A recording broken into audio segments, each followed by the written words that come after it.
Good morning, good afternoon, good evening, ladies and gentlemen. Wherever you are in the world today, I hope that you are doing great. Hope that all is pleasant for you. And most importantly, my friends, I hope that you are in good health.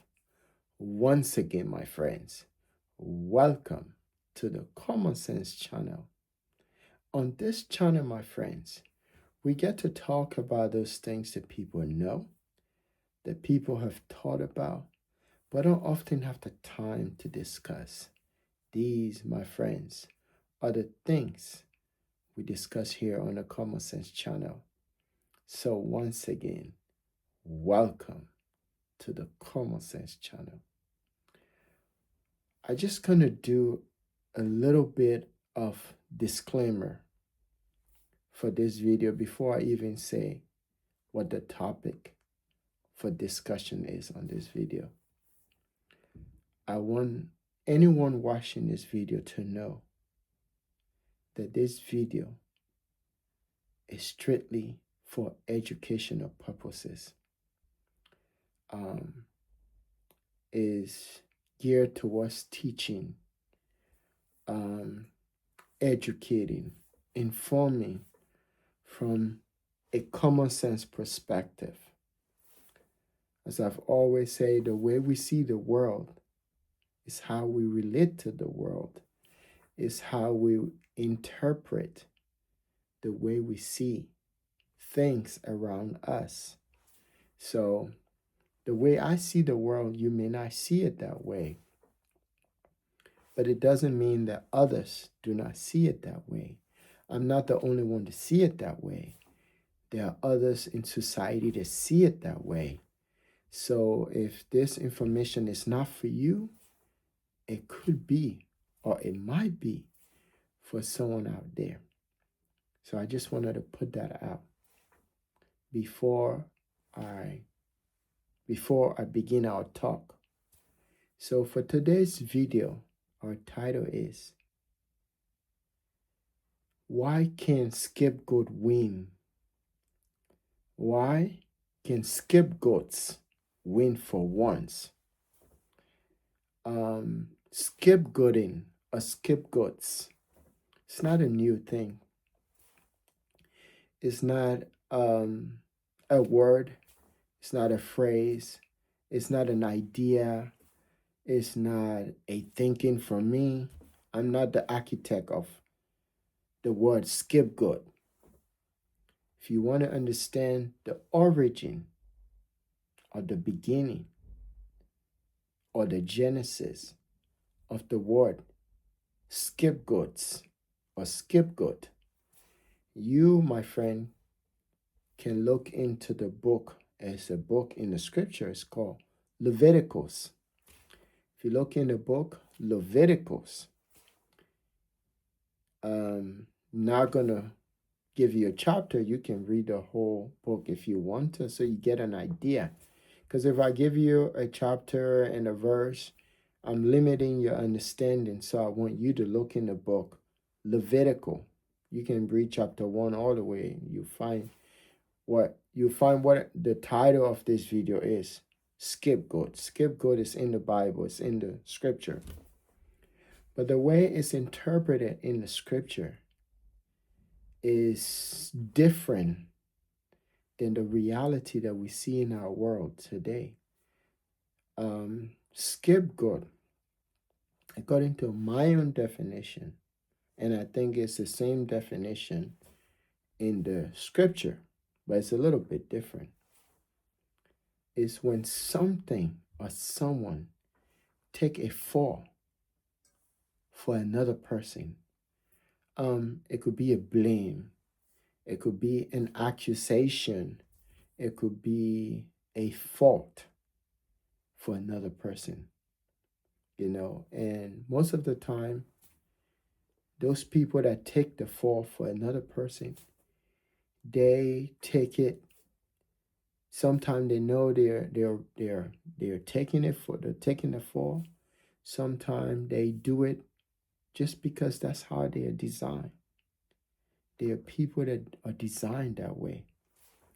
But if you look at the biblical interpretation of a scapegoat in the book of Leviticus, the scapegoat was used to take all of the sin. So what they would do is in the scripture in Leviticus is they would take the goat to the temple and they would project, the priest would project all of the sin of the people onto the goat.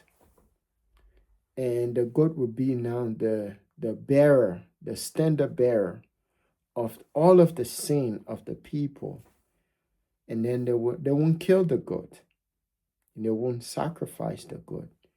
They would take the goat and put the goat in the wilderness, and then whatever happens, then that's on the goat now. The goat has taken the sin for the people, the atonement as they call it, for the people.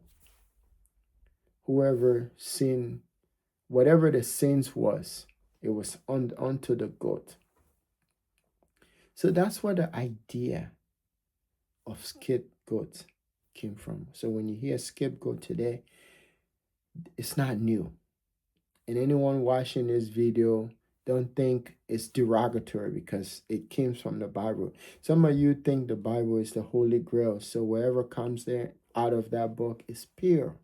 So I just kind of, use that because that's the genesis of scapegoat. So let's talk about scapegoats in our reality. Because let me tell you this. Whenever you read the scripture, not just the scripture, but any book you read, you, my friend, must be able to take one or two things out of that read that are relevant or that you can use in your life, because some people just read material and toss them away, but without looking for something relevant in there that can be applied to their lives.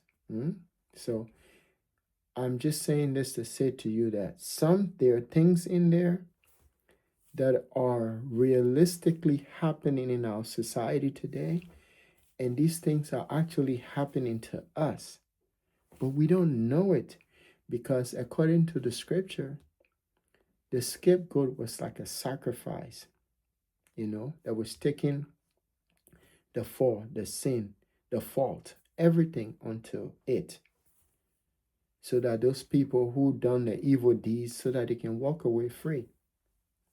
So what they did was they projected that in the form of holiness, cleansing of the people. And you see in our world today, there are many scapegoats in our world. I think most society, humans in general, are scapegoats. We are all scapegoats, including me.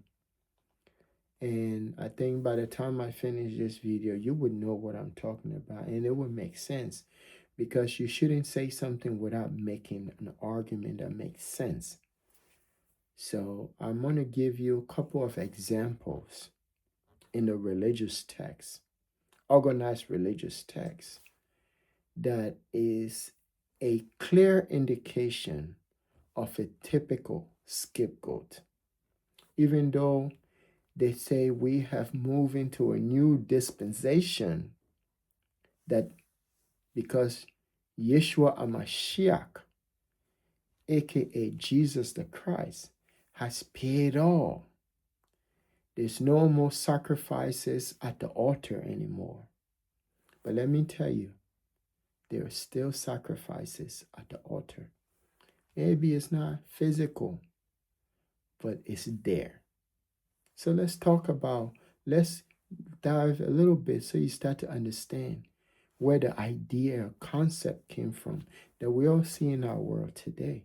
There are people that see these things and they know. The powerful understand that all humans are scapegoats. Understand? Because it's not new. And they know that it's been done. And over it keep repeating itself. So they do it all the time. So there are a couple of stories. I'm not going to look at any scriptures in there, but I'm just going to talk about it because I've read it over and over and I know. So take, for example, the story of Sarah and Abraham. They couldn't have a child for a long time.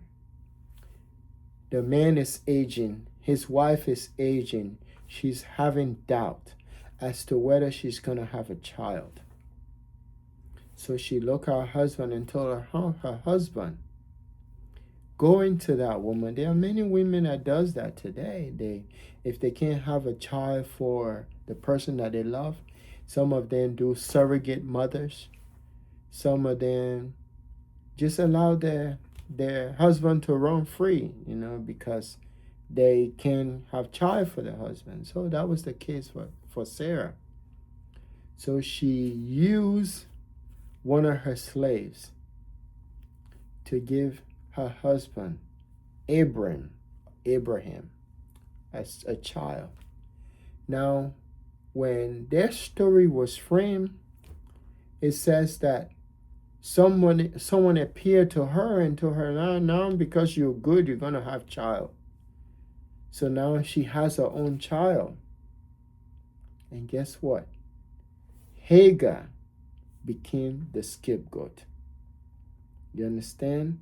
So Hagar in the story, in that Genesis story, where I think it was in Genesis, where Abraham was instructed, they said by the angel of God, to send her away.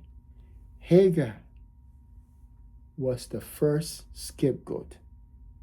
You can say Eve was the first scapegoat. You understand?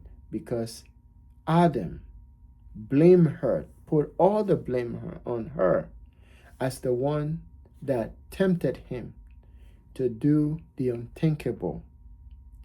So again, a scapegoat is anything that takes the blame or the fault for another thing. That's a scapegoat. So we can say Adam and Eve. Eve was the first scapegoat to take the blame for Adam's inability to think for himself and to make rational choices. We see that today in our world. So we can say that, but when you want to look at this incident that happened from a chronological order, you can say Adam, Abraham, Hagar. Hagar was the scapegoat. Another example in the scripture, which I think is the ultimate one, ultimate scapegoat, which is Jesus. I don't like to say Jesus, but that's what they say. Jesus is the ultimate scapegoat. But just like they did in the book of Leviticus, the goat was more like towards holiness. So the whole scenario in Leviticus was more like holiness and uncleanness, right? But Jesus, the goat in Leviticus was not sacrificed. It was the sin of the people were projected onto it, as if they could see it, but it was projected onto the goat. And the goat was sent into in the wilderness to whatever happened to it. But in Jesus' case, Yeshua HaMashiach, he was not sent into the wilderness, even though all of the sin was projected on him. Instead, his story now was in the form of a sacrifice. So you ask yourself, why should Jesus, of all the people that are with God, why would Jesus take on all the sins of the world unto himself if that wasn't an example of the old in Leviticus, which was the scapegoat? So that makes Jesus himself a scapegoat, except that Jesus was not put into the wilderness to suffer whatever happened, but instead he was sacrificed. And we can say the same thing. He suffered, bled, and died. You understand? So that in and of itself showed the shift from now being placed in the wilderness to now being sacrificed for the sins of all. Now, if you ask many people out here in our world today that have come, that are wise, that understand, or who have read the scripture over and over and have familiarized themselves with the scripture and looking at it from a critical standpoint or viewpoint, can say Jesus did not die for their sin. Because why? Because they asked, what did we do? What is it that we do that he had to have died for us? You understand?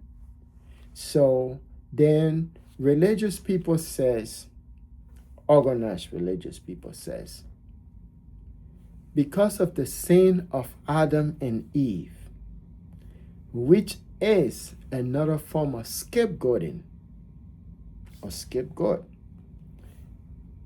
What caused the sin? And they say, because they ate an apple. Is eating an apple that bad enough for the sin of Adam and Eve to befall all generation, including me? So that's the question. But if you look at the whole situation, it wasn't even an apple. It was a tree. We don't know what, according to the scripture never said it was an apple on the tree. It would just say, do not eat of that tree. What was on the tree? You may ask. And then people who read the scripture now, not everyone read the scripture. Some people just glance at it and move on. Some people wait for others to interpret it for them, even though they are educated enough, but yet they still don't understand what the scripture was talking about when it said the tree. It never said apple. No one knows where the apple thing came from. But if you read the scripture properly, you would notice that it did not say apple. So where did the apple come from? No one knows, except organized religious people. Keep adding, subtracting, adding. Subtracting and adding. So according to my understanding, which is where we keep going back and forth, was God said, do not eat. God says, do not eat of that tree. The day you eat of that tree, you will die. You understand? So that, my friend, is another form of scapegoating. The blame has been placed on someone, and someone now has to carry the fault. The fault has to be placed on someone. So now let's look at our society today and try to understand scapegoating. To understand scapegoating, which is, even though it's in the scripture, there are numerous examples in the scripture. For instance, the God of the Bible was about to destroy a city called Sodom and Gomorrah. And the God of the Bible, I like to say the God of the Bible because the God of the Bible is a character that almost is synonymous to a human being. All of the characteristics of this character in the book is synonymous to a human being. If you really pay attention to some of the humanistic symptoms that are coming from this character in the book, you can almost tell it's a human being. But let's say for the sake of this video, let's say it's a god. So this god wanted to destroy an entire city. So this god says, came to earth in the form of a man and said, in the city of Sodom and Gomorrah, I think it was 2 cities, there are a bunch of people who are doing things that are against nature, that are against what universal principle stands for. So because of that, I'm gonna destroy these people. So Lot, what do you think about them? Or Abraham, do I do this? And then according to the scripture, he's bargaining with this God in the Bible. And this God is bargaining until they settle on whatever. And then at the end of the day, that city, according to them, was destroyed. Just because there were men doing things to another man that the God of the Bible didn't like. So those men, not going to say it on here, but you know exactly what I'm talking about. Even today, our worlds use the same scenario too. And they despise these people. These people become the scapegoat. You understand? Because maybe it's their lifestyle, maybe it's their way of doing things, maybe it's their way of life, but they'll become the scapegoat. So just show you how scapegoating has continued just from the scripture now. If you read the scripture and then you come down, whether you look into the 3 of them now, I think the usual ones, it's the same narrative.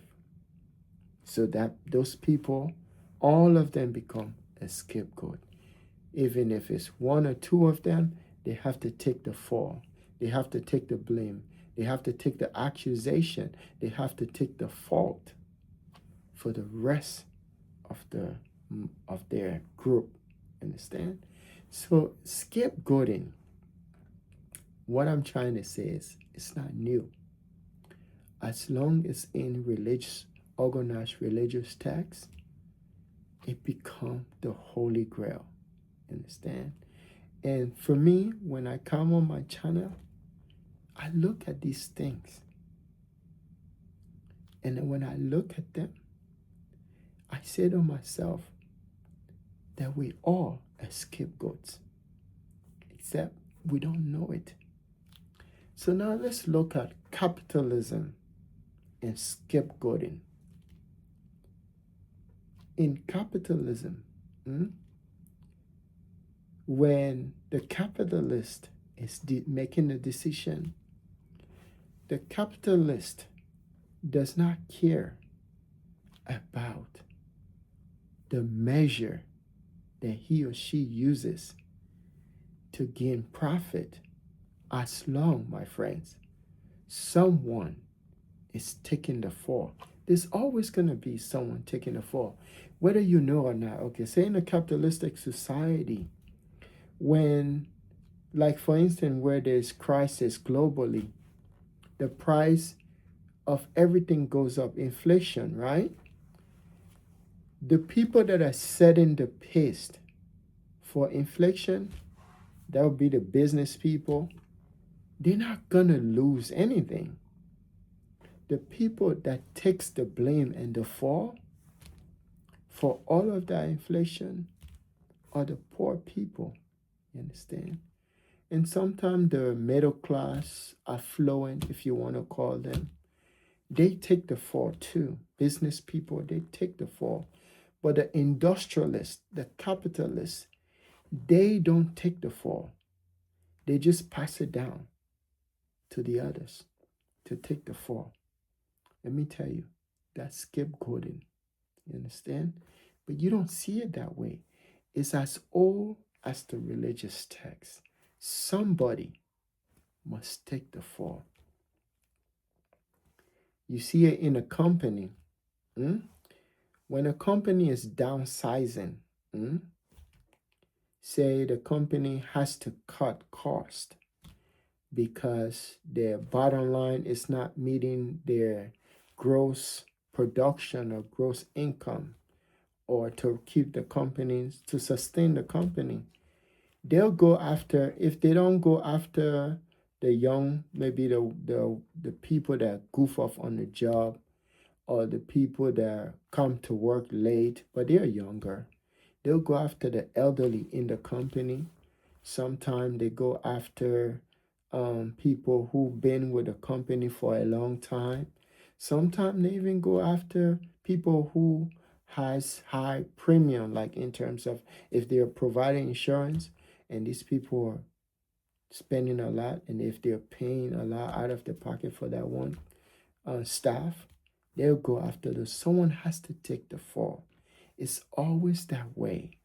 And let me tell you, the idea is in religious texts. If you look in there, if you don't take my word, just look at Levitical, I think chapter 6 or something. Just read, just if you really out of curiosity, just read the whole book. So you start to get the gist of what the story is talking about. What you're doing in there. Because what you're doing in there is the same thing happening to our world today. So company does it too. Someone has to take the fall. Sometimes maybe 2 or 3 people or 4 people. If sometimes your supervisor don't like you, if the company has issue with you, they didn't let you go that way. They say, oh, we're downsizing. They'll come to you politely and say, hey, due to such and so, we've decided to let you go. Sorry. It's a pleasure knowing you, working with you. Just like that. Someone has to take a fall. Take the fall. Take the blame. Take the fault. Take the accusation. Take everything. That situation, my friend, is called scapegoating. That person is a scapegoat. Even though society don't like people saying that, why do you call me a scapegoat? But we're just looking at it from an educational perspective. You understand? From a discussionary perspective. Another example of scapegoating is when someone who is higher in authority did something heinous, but they don't want to take the blame. So they'll make it happen in a way that someone who is a little bit subordinate to them, insubordinate to them, or lower level in their ranks can take the fall for them, so that they cover up things. We've seen that in recent time with the Epstein files.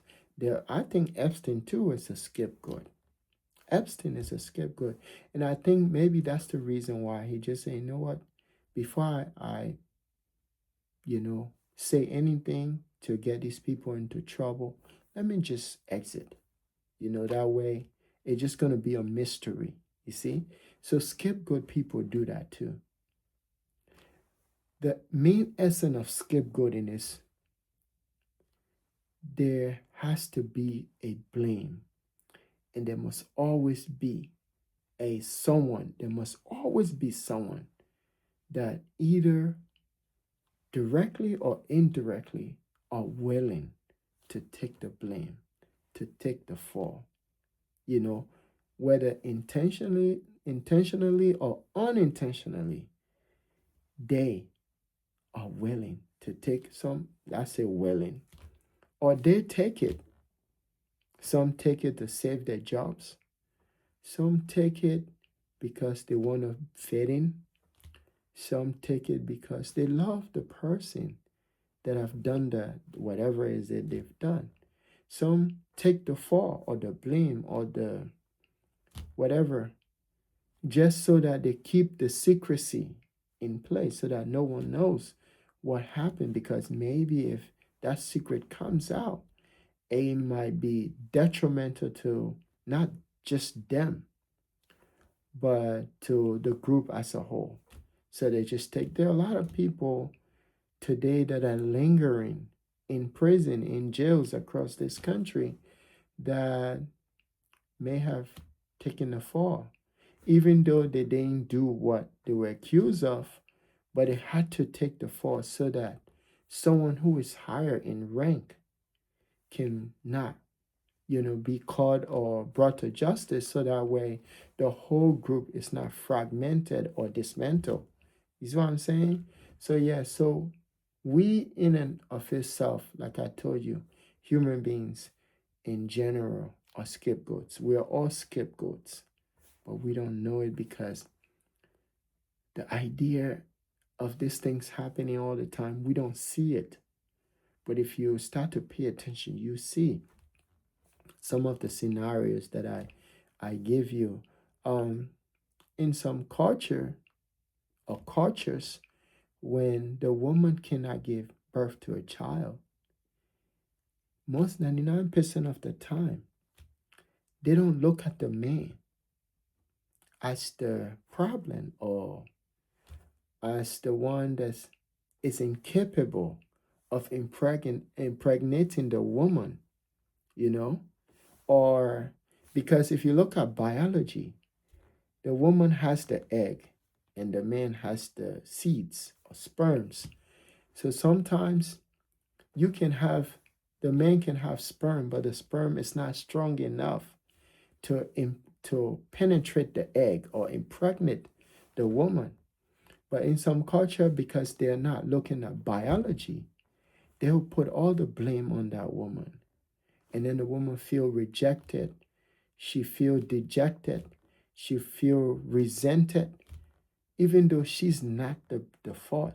But society has to find a person to take the fall, to take the blame, to take the accusation. And that person, my friend, become a scapegoat. You understand? Um, for example, in a family, you may have um, maybe 6 kids, or maybe 5 children, or maybe 2 or 3. Maybe the other child is just excellent, the other one isn't. Now, the other one is causing mischief and doing terrible things out in the world, in the community. When society looks at that child, they don't look at the child for what the child does. They project the, the total behavior of the child. They'll project that onto the family, you know. So no matter what you do, someone must take the fall. Someone must take the blame. Someone must take the fault. Someone must take the accusation for why things happen, why things didn't go the way we had intended it to be. So because things didn't go the way we intended it to be, you are the reasons. So you take the fall. You take the blame. So I'm saying here to say this, that scapegoats must win. I think it's time that things turn around.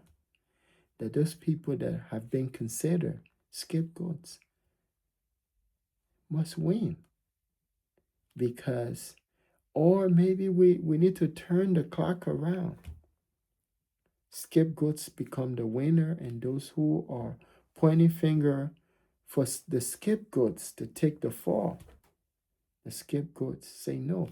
That's why some people are advocating that industrialists, capitalists should pay more. They should share some of their wealth to the rest of the scapegoats, so that way they're not just taking all to themselves. Because when these people are making decisions, industrialists and capitalists, when they are making decisions, they never try to take the fall. They always project that onto the masses of people whom they see as scapegoats. And these people take like right now, the price of everything is high. You know, the people that are selling these things, they're not taking the hate. They're not taking the fall. They're just projecting it onto you. You deal with it. You go to the gas station, you cannot go and say, please reduce the price of gas for me. You have a car, you have to go to work, you have to go to school, you have to do other things. You have to drive to these places. So you don't have choice but to take the fall, to take the hate. You go to the grocery store, the price of everything is high. You cannot walk in the grocery store and say, please, Mr. Grocery Man, can you reduce the taxes, the price so I can pay? I don't have sufficient money. You take it, but someone out there is deciding that, look, I'm not gonna take this high cost. So if I'm gonna send out a truck driver out there, I'm gonna get my money one way or the other. So I'm gonna project the cost to the masses of people. They pay. Why? Because they don't have choice.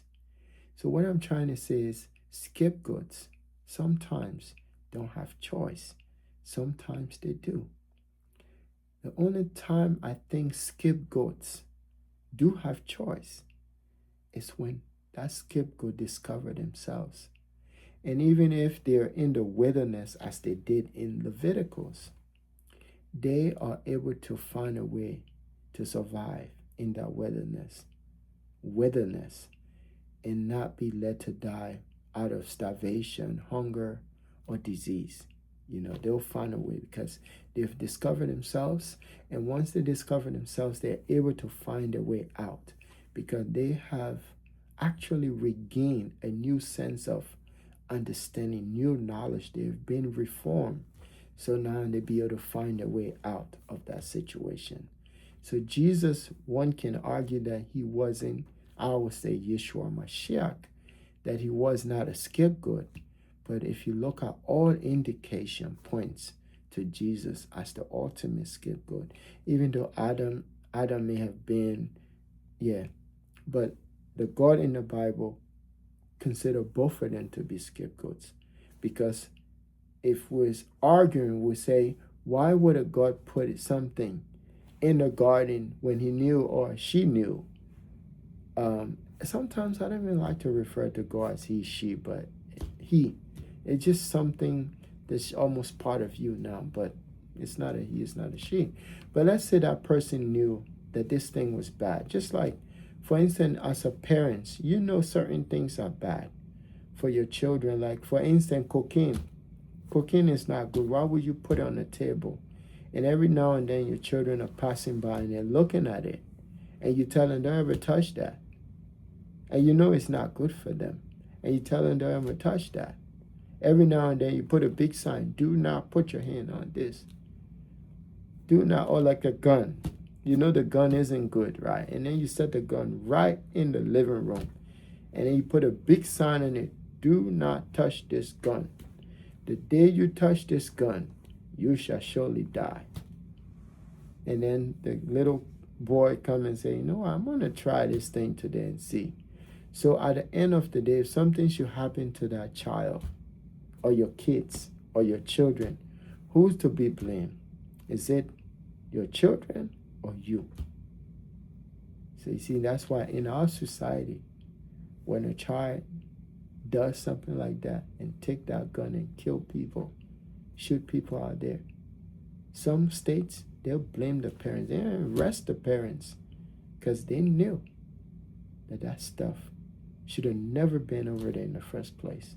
You see? So it's the same argument for God. God knew, the God of the Bible now, because the Almighty would never do stuff like that. You understand?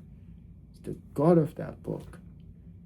And testing the children to see if they would do something. And they did. And then it became the scapegoat. So yes, scapegoat is real. It's happening in our society today. There are countries that would fight another country just because they want to get to another country to fight them. But they don't, like the case of Afghanistan. Afghanistan was not the intended Iraq, was not the intended target. Maybe it was, but it was more like a distraction. Afghanistan was the distraction, and then eventually it became Iraq. You see? So, yeah, Iraq became the scapegoat. The country became the scapegoat. So, like, these things happen, they do happen, but the genesis is in the scripture, my friends. So whatever is happening in our world today is not new. And that's why sometimes I talk about politics and organized religion. Organized religion laid the blueprint of everything you see in our world. All the problems in our world today is in the scripture. Understand? Everything that happening in our world today, bit by bit, if you read the scripture carefully, you can see everything. You can see everything interplaying in our world today. All humans, in my own view, and based on my understanding now, we are all scapegoats. We just don't know it. You understand? There has to be, someone has to take the fall. Someone has to take a blame. Like this, look, people who are wise, if someone wants to create conflict between you and your family, they'll just do something, and both of you are fussing with each other. They can say, is this person that caused it? Or they can blame it on something. Just blame it on something, and now both of you are fighting each other. You understand?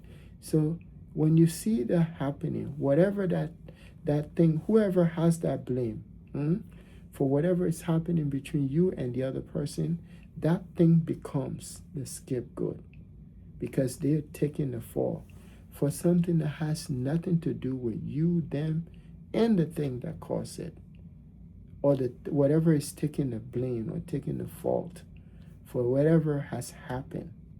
You understand? It's happening right now as I speak. Somewhere in the world, someone has taken the blame for something that they had no clue about, they had no intention of doing, but someone has a way of someone has projected that situation onto them. So now they are taking the blame. They're being put in prison, they're being locked up for something that it has nothing to do with.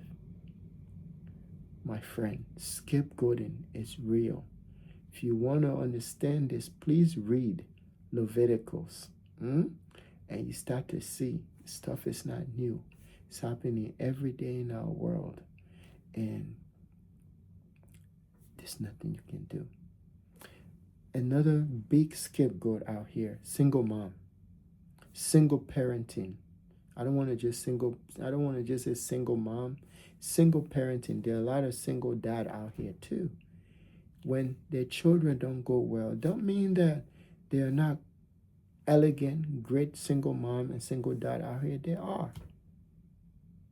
But when things don't go well in these homes, could be single parent homes, could be blended parents homes, whatever families out here, society turned to put the blame on those people as the reason for why society is what it is. Whenever you see that, my friend, that's scapegoating. Someone has to take the blame. Someone has to take the fall for why things did not end or things did not go the way. Whoever is engineering, socially constructing that situation wanted that thing to be. You understand? So scapegoat is as alive as it was in the religious text book called title or whatever called Levitical.